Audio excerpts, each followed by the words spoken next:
Third world. That's where we're going. Get ready for $7,000 gold followed by $18,000 gold. This video is brought to you by Reluctant Preppers.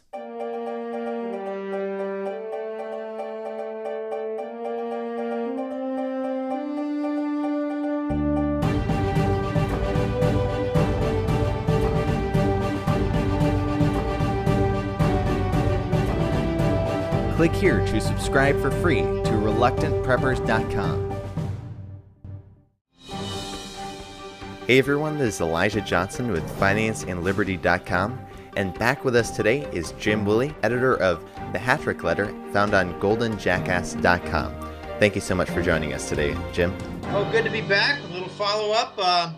We had some things we didn't complete, and I think we've got maybe a couple of extra items that came to mind that are, I think, really good. But you wanted to mention something about the silver coins. I mean, gosh, isn't it amazing that it's under a $16 corrupted COMEX price, and you got to wonder how much supply is available down here, huh? Right. I mean, we just heard from Reuters reported that the U.S. Mint has actually currently sold out of silver eagles because of quote-unquote tremendous demand recently. So I guess my question to you is, if we're seeing so much demand for silver, why is the silver price falling? Well, because there are two prices. One is the corrupted COMEX price that really doesn't deliver any silver. I don't know if people are aware, but they really need to understand this extremely important point. For gold and silver futures contracts, there has been no delivery on those contracts of gold and silver metal since May and June of 2012. These are corrupted contracts that no longer deliver metal. They're devices exclusively to control the price. They are corrupt to the core. This will not stand much longer. And I made a forecast a couple of years ago. I said during the end stage, you're going to get a divergence between the paper gold price and the physical gold price.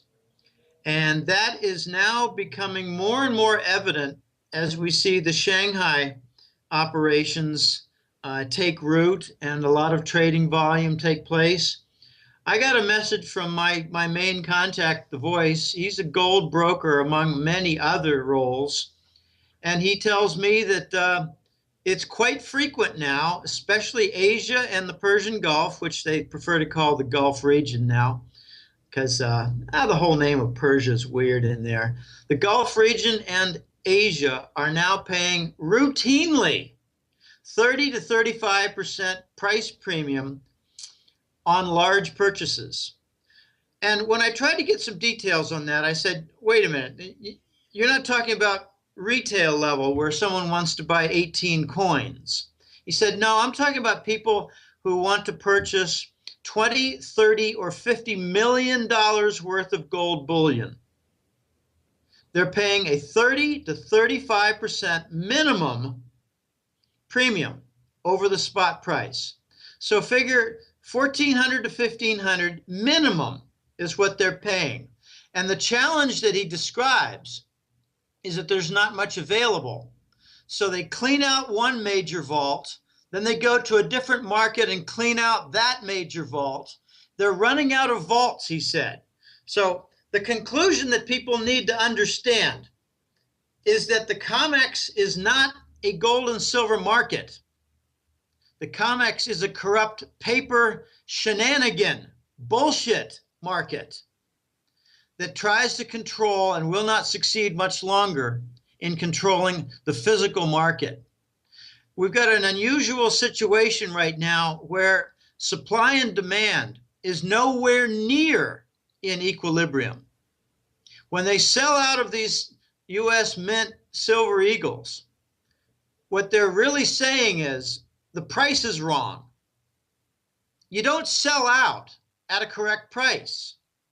What you do is you say, well, just a minute, we've got some more people lined up willing to sell at a slightly higher price They've been waiting for that nudge to a higher price. And there are even more people at a little bit higher than that price. That's called a market. There's no supply and demand equilibrium anymore. You've got two markets: the paper bullshit corrupt market that does not deliver in metal, therefore is not a market, versus the physical market that does deliver and requires a significant price premium to get the transactions completed. We're in the end game, and things are really beginning to explode and break wide open. Definitely. And you mentioned that a lot of vaults are being emptied. And in your recent article that we discussed a lot about in our previous episode, you discussed how the GLD is also being drained. Gold is being drained from that fund. So did you want to discuss a little bit about what is happening to all that physical gold? Yes, it's a corrupt device set up in a very clever manner by the big banks in New York and London. I could go on for hours about GLD, but some of the main points, we've discussed this in the past, but some of the main points here are that the GLD shares, which trade at 1/10 the official COMEX gold price, they're being shorted by the big banks. So let's just say JP Morgan wants to short a bunch of shares. I don't want to get into actual numbers. They want to short a small truckload of shares. And they do so, and then they go to the vaults that hold the GLD fund. It's also known as the SPDR Gold Trust. So they take all these shares and they say, we're short and we're an official player, so we want all this metal associated with these shares. And no one gets in their way because they're a big bank. Now read closely the prospectus, and it says that any legitimate shareholder can do the same thing if they meet a certain threshold of shares. And I don't know exactly what it is. I think it's something like 10,000 shares. But all those people who are not bankers are being rejected, a violation of the prospectus, a violation of the fund and its operation. So what's happening is the big banks are using the GLD fund to meet delivery requirements for Shanghai, because they don't have to meet delivery requirements in New York and London anymore. They don't deliver gold, as I just explained. They're using the GLD fund to send to Shanghai, to send to Dubai in the United Arab Emirates, to satisfy demand. So there's no default in Asia and the Gulf region. This is extraordinary what's happening. But the gold game, the great gold game, is going to end when China can no longer access Western gold. There are two main suppliers that I am aware of that are in the open, and this is a very important point, in the open, visible, and they are the GLD Fund and Scotia Mocatta, sorry. It's M-O-C-A, Scotia Mocatta. Scotia Mocatta has been, making themselves available. We'll get to that in a minute. But the fund is also supplied by the mining firms and their output. And notice a couple of extremely big events that occurred in the last year or more. Pascua Lama has been in the news. It's a very large, so far, Barrick had invested $8 to $9 billion in multiple years to develop this remote site on the Chile-Argentina border. It's in a slightly mountainous region, very remote, big cities nearby, no electricity plants nearby, no roads. So they had to develop all this. Well, suddenly, about a year ago, Pascua Lama got shut down. The Chilean government basically said, we don't want you to take the gold out of there anymore. We regard it as too important for our future as a nation. So maybe there were some violations of contract by the Chilean government and Chilean business entities, but no matter, governments can do what they want, as the U.S. proves time and time again. They do whatever they want, whether it's criminal or not. So Barrick lost big output flow that would have gone to the COMEX. I mean, I believe the output flow was to begin this year, so maybe not quite this year, but anyway, the GLD has been hampered. The other big event was in Utah with a huge mudslide, landslide that covered, they said 1 million tons of earth. Think of 30 stories downward, this inverted bowl with layer after layer of little roads that go in a serpentine fashion so the trucks can go up and up and up and up. Well, they're digging down below. Anyway, it all filled in and wrecked the Kennecott property. Again, more output that would not reach the GLD fund.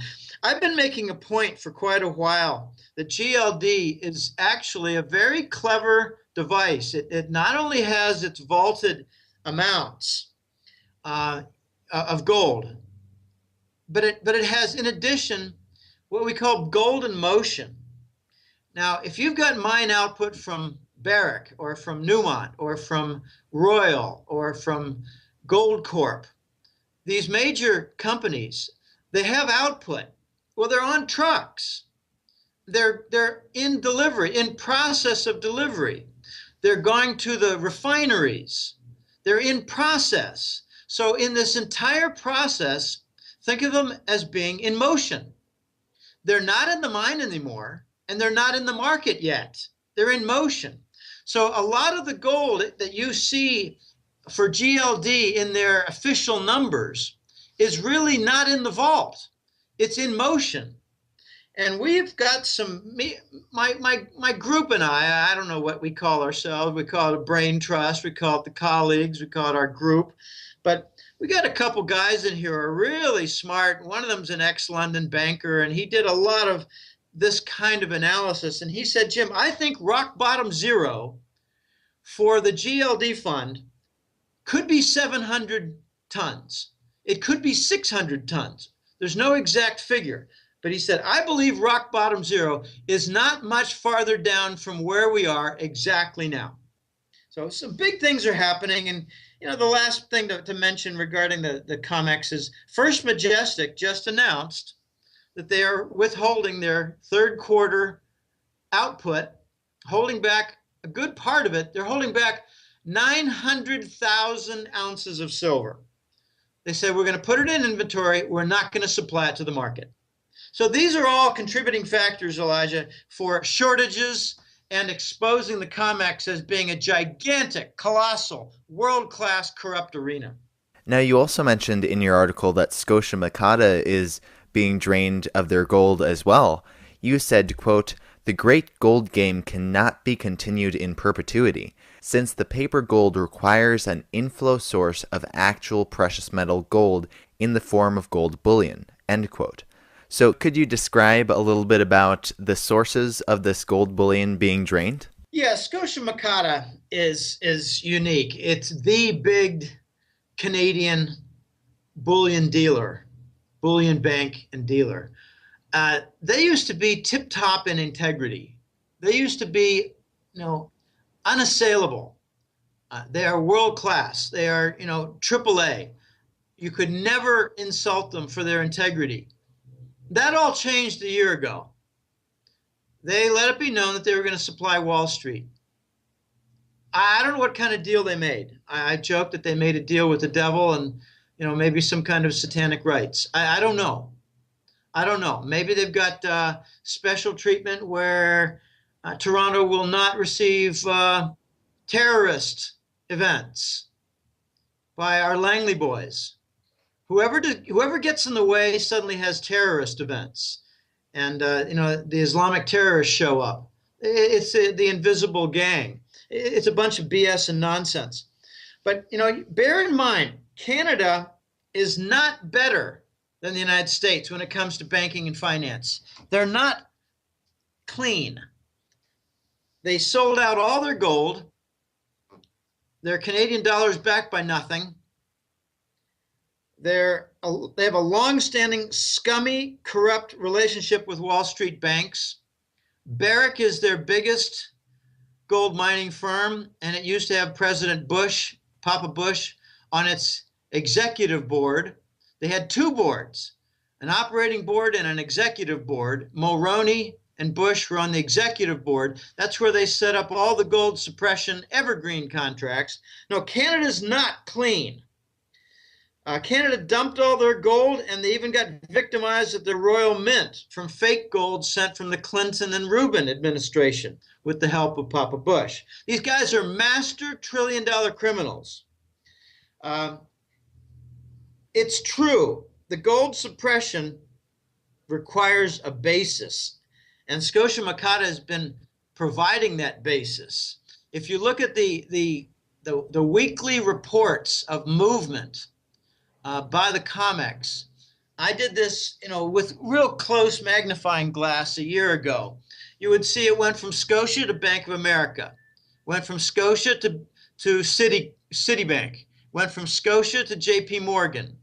It went from the other three to each other, not including Scotia.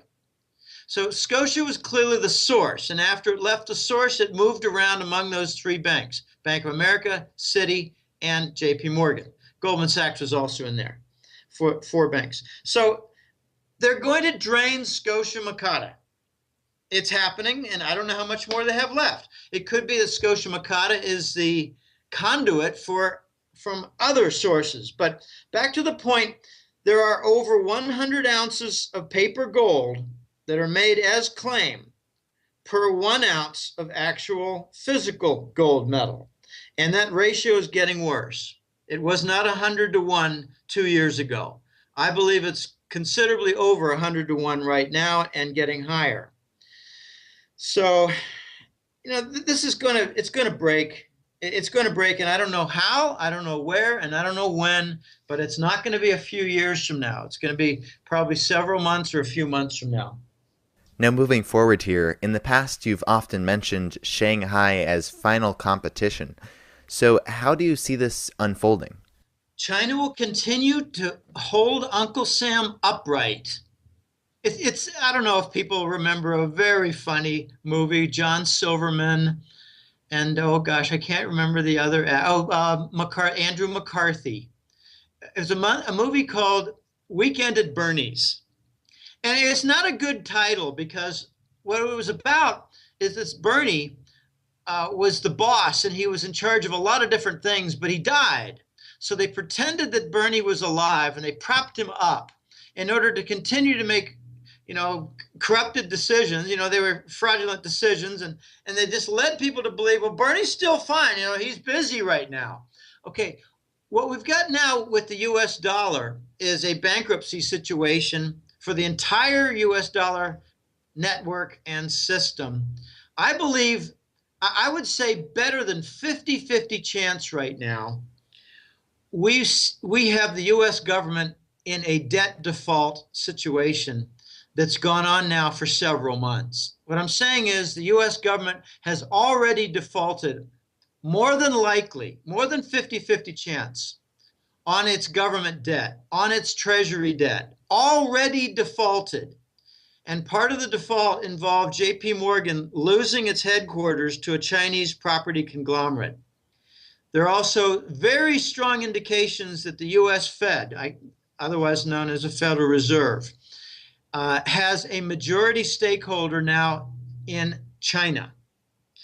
JP Morgan has lost its role. So I believe that we are in some very dangerous waters here where Shanghai is the new big financial center emerging from the entire Asian continent, in particular East Asian, the Pacific coast of Asia. I believe the U.S. government has defaulted. I believe the Fed has changed hands. Long ago, the International Monetary Fund changed controlling interest. The big contributors are no longer the U.S. government. They have not made any contribution in 2 years. China has, and I think China controls it. So Weekend at Bernie's is relevant because what the Chinese are doing is keeping the system propped without notification or news of the default taking place for the U.S. government debt. That way, the U.S. government maintains its interest rate swap derivatives to produce the only major sized buyers. It's all phony demand from derivatives. It requires the free money. That's why you'll never see a change to the 0%. The free money comes in, goes through a couple processes, a coupon swap versus other swap, and before you know it, the short-term swap versus the long-term swap, and out comes the other end, demand for a treasury bond. This is a requirement by China to keep Bernie propped up. So the U.S. government treasury debt is maintained as a market by the phony demand created and fabricated from interest rate derivatives, requiring the free 0% money as input. They keep it going so that the Chinese can redeem their treasury bonds held in reserves.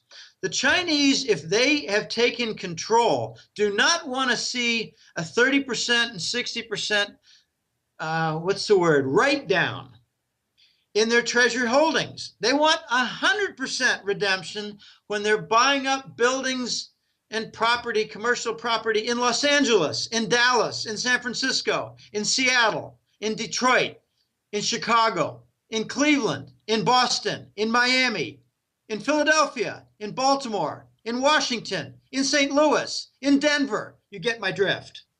They're converting their treasury bonds to hard assets.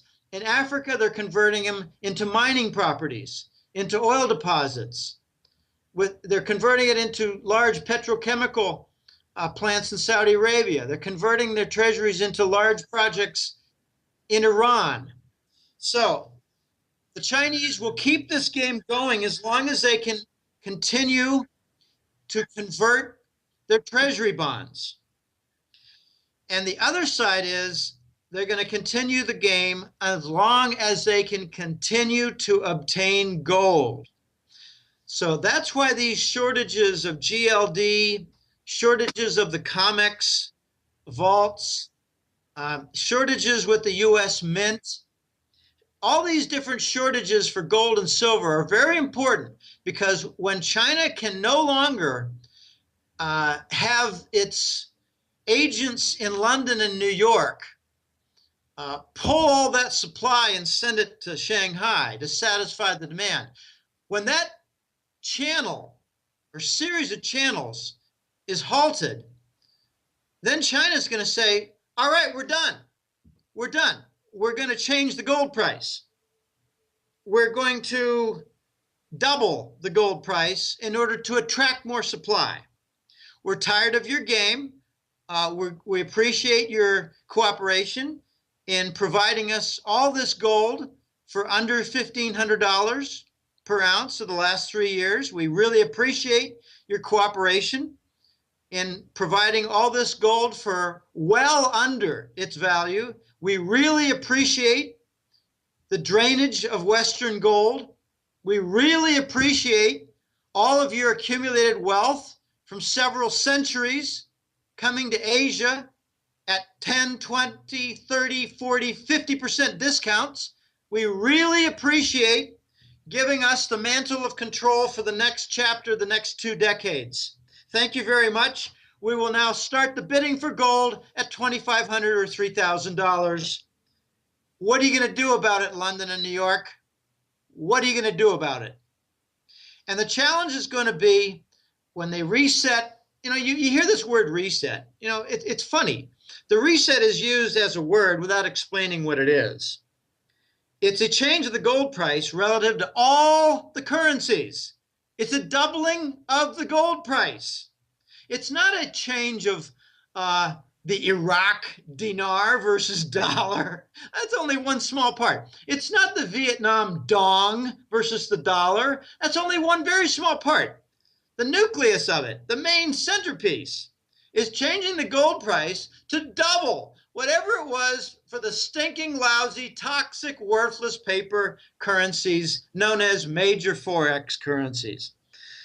The Shanghai Free Trade Zone is going to be the major center, Elijah, because they're going to have, big privileges there in the Shanghai Free Trade Zone. It's going to be minimum customs inspection. It's going to be very, very private banking accounts. No data shared with the corrupt U.S. government through their corrupted FATCA rules. It's not going to be subject to Basel rules for leverage and asset ratios. It's going to have a lot of hundreds of different companies signed up there. It's going to have eventually hundreds of different banks cooperating there. It would be a great place for people who want honest commerce and banking to get their hands in there. But I'm really looking forward to when Shanghai is no longer supplied by their Western agents, because they're going to double the gold price and they're going to triple the silver price. And that will be a fun day, because the challenge will be to the Western bankers. You don't like our $2,500 gold price? You don't like our $50 silver price? Well, then arbitrage it, you corrupt sons of bitches. Arbitrage it. Buy it at your end and sell it at ours. Buy it at your $1,100 gold price and sell it at our $2,500 gold price. Arbitrage it. And they won't be able to, because they don't have any. That's how the COMEX dies. They run out of gold. Chinese change the gold price and dare them to arbitrage it. And they won't be able to because they don't have any. So when looking at wealth, power, and debt, how do you see Russia and China stacking against the U.S.? Well, I think this is a very interesting point that's not discussed enough in the Western press. And when you get elements of it covered, it's nothing but propaganda. Let's start with the most important aspects. China has zero external debt. The U.S. has $17.5 trillion in debt, and maybe as much as $9 trillion of that foreign held. So the U.S. has, let's just, for argument's sake, it's over 50%, the United States. Over 50% is foreign held debt. So the United States has $9 trillion in debt, and China has zero. Which is better? Russia has zero external debt. So which is better? We hear in stories about the Russian sanctions that the Russians are crippled. Their ruble is down 20%. They're receiving much less in the way of energy, oil and gas income because their currency is down. They're getting stress to their banks. Russia has zero external debt. Which is better off? Wait till the United States has all of its external debt and loses the dollar as the reserve currency. Russia and China are working together to eliminate the usage of the dollar in trade settlements. When that starts to catch with the Europeans and the Saudis, the Gulf nations, you're going to see a lot less usage of the dollar in commerce. And as a result, all those countries are going to get rid of their treasury bonds in their banking system. So who's better off? Russia and China not using the dollar, or the United States that's going to lose their global reserve currency, the dollar, and be forced to make a new scheisse dollar, which is my polite way of saying shit dollar. The shit dollar will be immediately introduced with a 30% devaluation. Now let's go to gold. Fort Knox has not had an audit since the mid-70s. I have a contact whose good friend and from 20 years of coordinated work is a security head at Fort Knox, and he says that it is filled with nerve gas, and it might have some old coins in a couple of barrels. Okay, so it's a nerve gas warehouse. What gold does the United States claim to have in its books? Well, they claim deep storage gold. Deep storage gold is nothing more than, say, Barrick US-based mines for ore that's not been mined and certainly is nowhere near the refining stage. So what does Russia own? I have on good authority been told by someone who actually saw their Kremlin gold vaults in the 1990 decade when doing work in the post-Yeltsin era. He saw 15,000 tons of gold in the Kremlin. And he has assured me that in the last few years, the Chinese have accumulated a tremendous amount of gold to the tune of 1,000 tons per month since March of 2012. That's 30,000 tons there. The Chinese are sitting on somewhere on the order of at least 20,000 tons. So together, Russia and China very conservatively are sitting on 35,000 tons of gold, and the United States has none. So which is better off? Okay, let's move to energy and metal inventory. The United States claims to have a tremendous amount of oil and gas that they're doing with shale and other devices, and very high cost, triple the cost of the Persian Gulf. So that's going to be very vulnerable to this lower price. Does the United States have a huge reserve of oil? Correct me if I'm wrong, but did they not shut off the Gulf of Mexico and its 2,500 oil rig sites? I believe, yes, they did.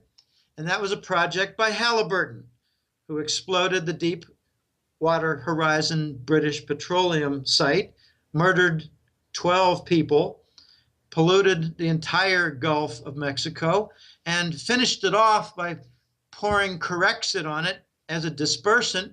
So now in Atlanta, it rains Corexit globs. It does not melt on the lawns. It's junk. I got that directly from Atlanta-based clients, confirmed by Sherry in Tennessee, who's got a radio show. So the United States has no significant energy reserves, while Russia does.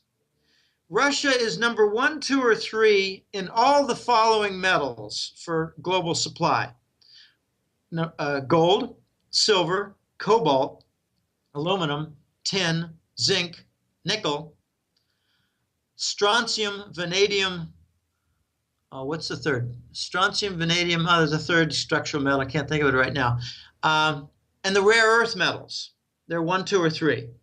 The United States is nowhere near the top in any of them. So who's stronger, Russia or United States? Okay, so you get my idea. You get the drift. The U.S. is weak. Russia and China are strong, and that's why the U.S. is trying to isolate Russia from Europe, because Russia and Europe together will form the Eurasian trade zone, joining in with China and create a gigantic trade zone that George Orwell warned against, called Eurasia, whereas the British and the Americans will control Oceania. George Orwell was not a fool. He did not write a fairy tale book. He wrote a prescient book about the future. And, 1984 describes global fascism as taking root. And I'll tell people exactly what device, what medium has enabled it to make so much progress, and that is heroin. Heroin. So it's kept in government control, government hands. Orwell didn't describe heroin as being important. He just knew that global fascism would take root and be inevitable, mainly due to the corruption of the human species. But, Langley is the global monopoly. Langley has the global monopoly on heroin. 1,500 tons a year of heroin are produced in Afghanistan. It's what the war is all about. It was 300 tons before the Americans got there, and it's 1,500 tons, worth somewhere between $800 billion and $1,200 billion a year. And what it buys is a lot of control and bribery of Congress and of other countries, their parliaments, their bankers, and they all sign up for a piece of the narco money that's been propping up the U.S. banks now since, I'd say 10 years ago. So Russia and China are strong, Russia does not have the industry that China does, but neither does the United States. What happened to Detroit? Car industries, it's really on tenterhooks. Detroit's being bought up by China. Entire neighborhoods, multiple blocks are going dark and going dry. No electricity, no water. China is redeeming their treasury bonds by buying up entire neighborhoods in Detroit. So who's strong, United States or Russia and China? The answer is obvious from a metal inventory standpoint, energy standpoint, debt standpoint, whatever. And I know we talked in our last interview that, with China becoming more powerful, they're even seeming to have, you think, influence in U.S. foreign policy. Now, did you want to discuss a little bit more about their motive behind having this influence? Well, again, they're propping up Bernie. The U.S. They can actually say to the United States, "Hey, go ahead, do whatever you want in Ukraine, and try to interrupt the Russian flow to Europe because it won't work. Make fools of yourself." Beijing tells Washington, "Go ahead, make fools of yourself with this sanction against Russia because Germany's not going to go along with it. And when Germany doesn't go along with it, the rest of the Europeans are not going to go along with it. Germany is not going to do a suicide pact with the United States just because the United States wants to make a scorched earth, firewall in Ukraine to stop the marriage between Russia and Europe. It's inevitable." So Beijing says, "Go ahead, do whatever you're going to do." Because immediately afterwards, China got a really good, rosy deal. And the details are not complete, but they got the Russians to come to the table and make concessions that they did not make before the Ukraine war. They called the Energy Holy Grail deal between Russia and China. It's a 30-year deal. It's like $40 billion in infrastructure development. By that, I mean they're going to invest at least $30 billion in gas pipelines, LNG port facilities, relay stations, railroads, all kinds of things. Processing plants, like for oil, you got to change the oil viscosity, remove contaminants. So China basically said to the Americans, I believe, "Go ahead, do your sanctions. We won't stop you from making idiots of yourselves. We won't stop you from isolating yourselves because isolating the United States is one of our agenda items. We're going to get a better oil price. And besides," and I mentioned this in the previous interview with you a week ago, "the Chinese are going to march in and buy a lot of European agricultural businesses in Portugal, Spain, Italy, France, maybe Greece too. They're going to buy them up. These companies are going to go slowly bankrupt from the counter sanctions by Russia not to buy European agricultural produce and livestock meats." The Russians turned right around. I think they prepared this in the May and June World Cup finals.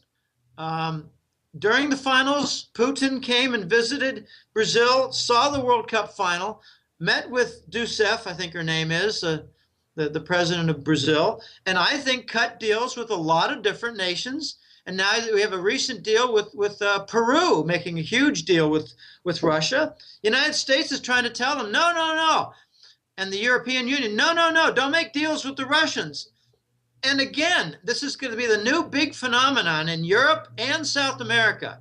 Pay lip service to the U.S. government and do as you damn well please in contradiction of what you promised Washington. You're seeing it with the South Stream gas pipeline that Gazprom owns and is extending to various other places north of Ukraine to reach the European market, in particular Serbia and Hungary, Bulgaria. Those nations are telling the Americans, "Oh, no, no, we won't proceed." And the next week they proceed. They take more money from Gazprom. They sign more contracts with the Gazprom CEO. They make more deals with the Kremlin. They make more multiple-sided deals with Russia that include the pipeline. I mean, this is amazing. I think the Chinese are the biggest winners of the Russian sanction lunacy from Washington and Europe. The big losers are going to be these dumbass nations like Latvia and Lithuania. They're going to see a 50% economic decline, a recession of 50%,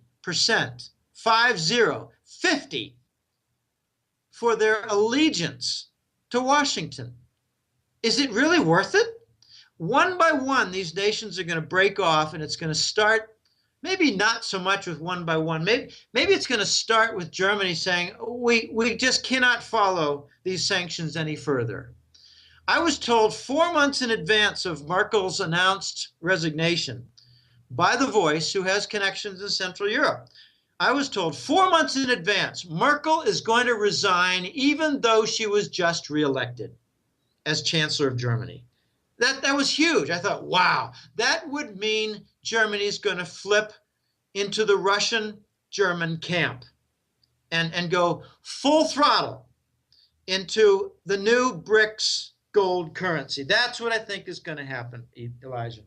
Right, and I know that we've talked a lot about, this gold-backed currency that you've talked about before, and I was wondering if you could talk a little bit about, just to wrap up, your thoughts on the new gold currency that you see coming. There are a lot of false arguments, you say, about the inadequacy of the gold supply to back a global currency. Did you want to talk a little bit about that, and that these arguments don't really hold up? Yeah, well, we covered on the Shanghai plot. They might have a timetable, but we're not really advised as to what it is. They're going to double the gold price. They're going to challenge the London and New York bankers to arbitrage it, which would, close the gap. If you're able to obtain through buying London gold at 1,100 and sell it in Shanghai at 2,500, you're going to bring about a huge wave, and you will close the gap. That's what arbitrage does. It finds a gap. It could be in lumber in two large locations. It could be in natural gas, two large locations. You try to close the gap with arbitrage. It won't work because London and New York won't have any gold. So that is coming, and when it comes, it's going to bring about a shock to the New York and London gold derivatives market. I haven't talked about this much, but here's roughly how it works. You've got all these derivatives that are fraudulent, basically, that tie together the major currencies. Just think the euro, the dollar, the British pound, the yen, the Swiss franc.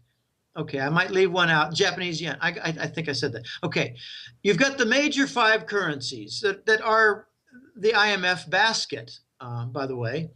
These currencies are all tied to gold. They all keep gold down by establishing a phony low price for gold. All these derivatives are going to blow up and explode. And when they blow up, they're going to kill some banks. They may kill a lot of banks. I was told that we're going to see probably a big Western bank collapse in the next several weeks. I think we got a timetable, and what has been explained to me, this comes from, it mainly comes from The Voice, but he has said that he's hearing it from different locations, different settings, different sources, different places, that the Chinese New Year is going to be lighting the fuse, and that's mid-February. He believes that we're going to see some breakdowns before that as preliminary in anticipation. But after February, late February and March, April, I think we're going to see some very big events. And you hear these arguments, and they're funny. You hear arguments from the clowns in Europe and London and United States that there's not enough gold to go around in order to make a gold standard. There aren't enough ounces to cover all the money. And take a look at the money supply. I've made this argument many times. Since 2009, the US dollar money supply has increased 300 plus percent. So it's 4 times bigger now. Is the gold price 4 times bigger? No, it's going down. That's because it's corrupted.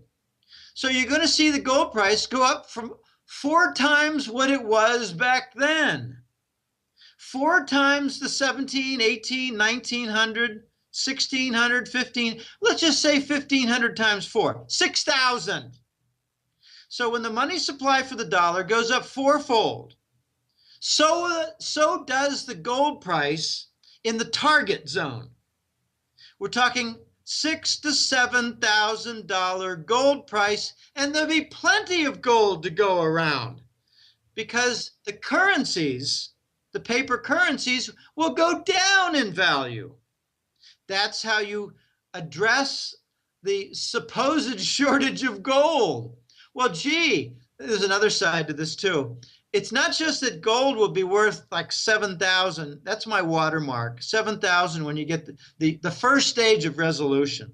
There's another side to this. You could see something like China and Russia announcing that they're going to back. I'm just making something up in order to expose a point. It's called the cover clause. They might say that we're going to back a new BRICS gold currency, but with a cover clause of 5%, which means that if you've got $1 million worth of gold, you can redeem 5% of it to get 50,000. I'm sorry, I got that backwards. If you've got $1 million worth of BRICS currency, you can redeem 5% of that and get $50,000 worth of gold, redemption on demand. So what does that do? Well, it makes it possible to cover 20 times as much currency. Okay, so if you quadruple, fourfold the value of gold, you make it possible to cover 4 times as much of the toxic paper currency out there. If you also impose a 5% cover clause, you can then cover 80 times as much toxic paper currency. So when you get the gold price of 5,000, you're going to get more equilibrium in the market. Supply will be almost equal to the demand. But when you get to 7,000 or 7,500, I think you're going to see close to equilibrium. And here's where the zinger comes in. The zinger comes in. I just had a conversation the last 3 days with The Voice. We don't talk much. We communicate a lot with email on an almost daily basis. I asked him, when it comes to majority, the Swiss allocated gold accounts, but there are also some in Luxembourg, there's some in London, but the majority are Switzerland. I said, when it comes to these bullion banks and their allocated gold accounts, which means, let's just say Mr. Mueller from Germany and his family, they own $160 million worth of gold. Well, they keep it in a bullion bank, and they have a specific list of their serial numbers, the country of origin for the refinery, the stamp, and a weight. It might not be exactly 5 kilograms. It might be 4.98 or 5.02. But this bullion bank account in the Swiss allocated gold accounts would have specific bar lists, so Mr. Mueller and his family, extended family, whatever, can look at it and say, well, we've got 600 different bars or 6,000 different bars. And we know exactly our serial numbers, exactly the Swiss and Russian refineries, exactly their weights, and we'd like to go visit them. Well, the Swiss bankers tell them, no, you can't. You can't, but you can look at some gold. We got a bunch of gold over here. Isn't it shiny? Isn't it pretty? And Mr. Mueller says, yeah, but I want to look at least 20 of my bars and see my serial numbers to be confident that you haven't sold them. And they say, oh, no, we wouldn't do that. That'd be against the law. And look at this pile. Yours is in there. Isn't it pretty? Isn't it shiny? Okay, I asked The Voice, how many tons of allocated gold accounts, how many tons have been appropriated, sold, stolen, and used, replaced by nothing but IOU certificates. They call it rehypothecation. He said, I believe it's at least 30,000 tons, and my best estimate is 50,000 tons. So how do you get equilibrium of supply and demand when these bullion banks have to replace what they stole? That is exactly how you get from 7,000 to 18,000 gold price. It's going to happen in the next several years. It's going to be a happy day, except, we have to be fighting third world in the United States, supply shortages, disorder, police killing citizens, shops being closed, supermarkets being empty. We have to combat that along with viruses. You want to look at the source of viruses? Fort Detrick, Maryland, and the Gates Soros laboratories in Sierra Leone. That's Bill Gates, as in Microsoft Bill Gates, and George Soros, the philanthropists. Gates and Soros, they're Sierra Leone laboratories that developed the Ebola virus. And a funny little side note about the Sierra Leone laboratories, the Red Cross workers that are vaccinating people in Sierra Leone, Ghana, and Liberia are being murdered. The Red Cross workers giving the vaccines are being murdered by the natives now, because the natives have come to the conclusion that the only people who are sick are those receiving the vaccinations. Well, Jim, Willie, I wanted to really thank you for your time today and being willing to come back for this addendum to our last interview last week. Before we let you go, were there any last thoughts you'd like to add, and where can our viewers find you? Well, we covered a lot of topics here. I have nothing additional to add, but I encourage people, even if you're not new to this, but go to the goldenjackass.com website. There's a lot of public articles and public interviews that I've done.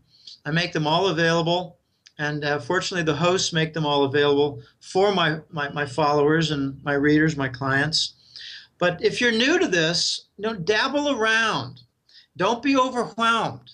Just dabble around, find some articles that are of interest, read some of it, and don't be frustrated if you don't understand it all, because this is extremely complicated. The whole concept of phony money is made difficult. The concept of inflation is made difficult. Greenspan tried his best to keep us confused, and he did a very good job.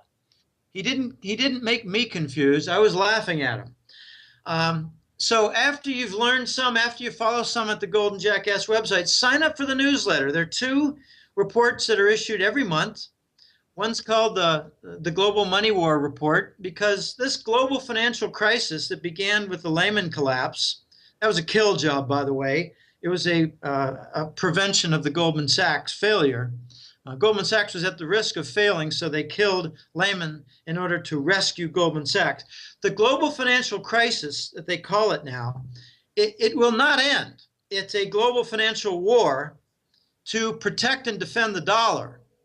So any nation like Iran, any nation like Russia that wants to use a different currency, not the dollar, they're branded as terrorist nations, rogue nations. Propaganda comes out.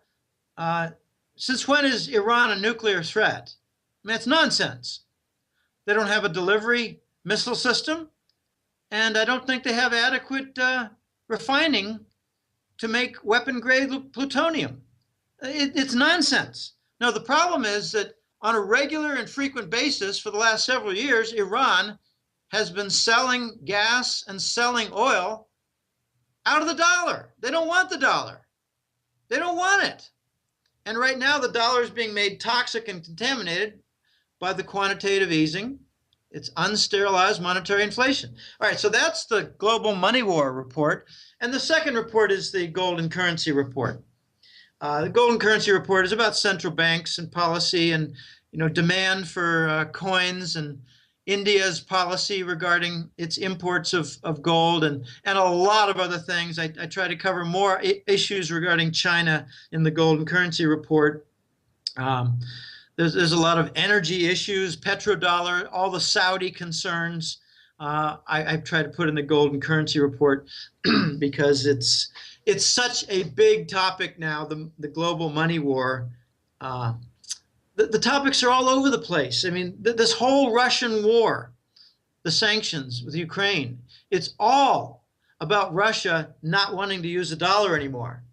This has been planned for a long time. And a funny little side note, when the Germans announced in 2000 and what was it, 11, that they wanted to repatriate their gold, they did so in response to a briefing by the US government State Department for the plans of the Ukraine war.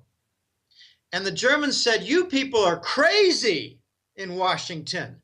Give us our gold back at the New York Fed." And that's when they got the FU, and that's when the German parliament went in for a meeting to locate and inspect their gold at the New York Fed, and they were told FU. And that's when this all heated up. Germany is going to leave the euro. Germany is going to leave NATO. Germany is going to embrace Russia and China with this gold-backed, silver-backed BRICS currency. There are over 170 nations now affiliated with the BRICS, and it's going to grow and grow and grow until you have 90% of the world as participating in the gold standard, except the United States. Third world, that's where we're going. And you see evidence in the interstate highways where the potholes are not being filled. You see it in evidence in the industrial parks that China is accumulating. You see it evident in the Gulf of Mexico, for God's sake, contaminated. You see it evident in Detroit, which is going dark and going dry with electricity shut off and water shut off. Get ready for $7,000 gold followed by $18,000 gold. But the trigger event will be the Chinese with full Russian support, and I believe full Saudi support in doubling the gold price. I think the Saudis are going to work feverishly to replace the gold that was stolen from their allocated accounts in Switzerland. The Saudi gold, the UAE gold, the Oman gold, the Bahrain gold, the Kuwait gold. The Gulf region Emirates are having their gold stolen in Switzerland. That is the bulk of that 30,000 tons. Arab gold. There are law cases, legal cases being filed right now, but watch China, Germany, Russia, and the Gulf Emirates work together and bring about a higher gold price as the Saudis convert their roughly, I think, $1.5 trillion in treasury bonds and bank stocks, convert that US dollar paper into gold. This is how we're going to get from the double of 2,500 to 7,000 to 18,000. I've mapped it out. Watch it happen. I think it's absolutely unavoidable. This video was brought to you by Reluctant Preppers. Click here to watch Reluctant Preppers' latest interview with Gregory Mannarino. Bet against the debt or lose your cash. Now for a clip from the interview. They want to keep the mechanism going, and that is nothing but a wealth transfer. Stealing from the middle class is being decimated, absolutely decimated. They don't care about the lower class of people because they got no cash at all. The middle class has the bulk of the money. They're finding every way that they can to redistribute that wealth or steal it from the middle class and push it to the upper echelon of society. We're watching something unfold here, and we have been for quite a while, that is absolutely epic and is going on right into people's noses, and that is a creation of a two-tier society. We are not going to have a middle class in a few years. This next crash, which is coming in the equity market, when the debt bubble bursts, in my opinion, we're going to see a crash here that is going to make everyone before it look like child's play.